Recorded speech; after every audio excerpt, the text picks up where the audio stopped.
Koprolithen sind fossiler Kot, das heißt, es handelt sich um Ausscheidungen von Tieren und die sind in der Forschung besonders wichtig, weil man natürlich auch was zu den Lebensumständen der Tiere sagen kann, die diese Koprolithen ausgeschieden haben. Ich kriege mehrmals in der Woche Anfragen von Wissenschaftlern aus aller Welt, die entweder Informationen über unsere Stücke haben wollen oder die sich Stücke ausleihen wollen und möglicherweise beproben oder unter dem Mikroskop untersuchen wollen. Und hier befindet sich tatsächlich das Stück, das mal Alexander von Humboldt gehört hat, mit der Nummer MB-CoP1. Also es hat die erste Nummer der Koprolithensammlung bekommen. Hast du dich schon mal gefragt, woher wir kommen und wohin das Leben sich entwickelt? Das Museum für Naturkunde Berlin hat die Antworten. Wir erfinden uns neu und gehen mit dir in die Zukunft. Werde Teil unserer Museumsevolution. Für uns ist jede Sammlung essentiell und sehr wichtig, weil wir nicht vorhersehen können, was die Forschung in der Zukunft mit diesen Sammlungen machen möchte. Das heißt, für uns ist es jetzt essentiell, die zu erschließen und aufzuarbeiten, damit Forscher Zugang dazu haben und damit forschen können. Wir haben eine Anfrage von George Franzen, das ist der Besitzer des Museums in Arizona, bekommen. So I reached out to a lot of museums. I did a bunch of research about where the oldest natural history museums or collections are stored. Und George hat nach dem ältesten Koprolith, also dem ältesten Funddatum gesucht. Und daraufhin bin ich in die Sammlung gegangen, in die Koprolithensammlung. Das sind so 8 Schubladen und habe die durchgeguckt und habe eben geguckt, ob ich auf den Etiketten irgendwo Jahreszahlen finde. Koprolithen sind fossiler Kot, das heißt, es handelt sich um Ausscheidungen von Tieren. Und die sind in der Forschung besonders wichtig, weil man natürlich auch was zu den Lebensumständen der Tiere sagen kann, die diese Koprolithen ausgeschieden haben. Das heißt, wenn man die Koprolithen aufschneidet, poliert oder Dünnschliffe macht, kann man sehen, was haben die Tiere gefressen, wie wurde es verdaut. Und das sagt natürlich uns viel über die Tiere selbst auch aus. Und dabei bin ich eben auch auf dieses Etikett gestoßen. Und da stand dann 1827 drauf. Ich habe dann so ein bisschen das Etikett entziffern können, aber so richtig schlau geworden bin ich daraus nicht. Und immer wenn ich alte Handschriften nicht lesen kann, schicke ich die an Katrin. Und Katrin hat dann relativ schnell darauf geantwortet, dass sie da das Wort Humboldt gelesen hat.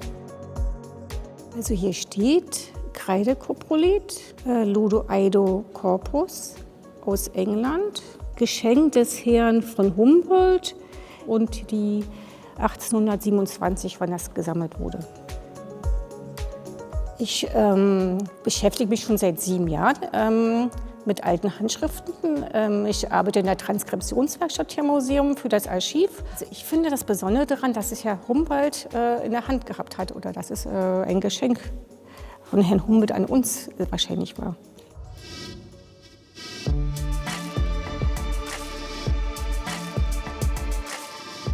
The pieces with these tags, these museum tags, the one said 1827, one said 1822, and it blew my mind because for them to be documented at those dates, or even shortly after, was fairly incredible. Yeah, we're very grateful for your request because we didn't know actually that we had this piece until you asked us to look for an old coprolite. So I think this shows just how great it is, the interaction between collections, scientists, researchers and other museums. Bei den Koprolithen haben wir so circa um die 200 Stücke erschlossen. Aber es ist anzunehmen, dass in der Sammlung noch deutlich mehr Stücke schlummern, die wir quasi noch finden müssen und dann in die Sammlung rüberräumen müssen quasi. So, guck mal, eine neue Schublade für dich.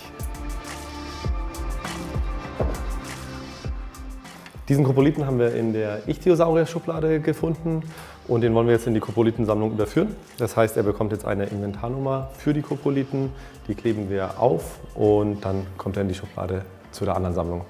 Und so haben wir dann die fertige Nummer und der nächste Schritt wäre dann zum Beispiel, das dann in die Datenbank einzutragen und dann am Ende ein Etikett dafür zu erstellen.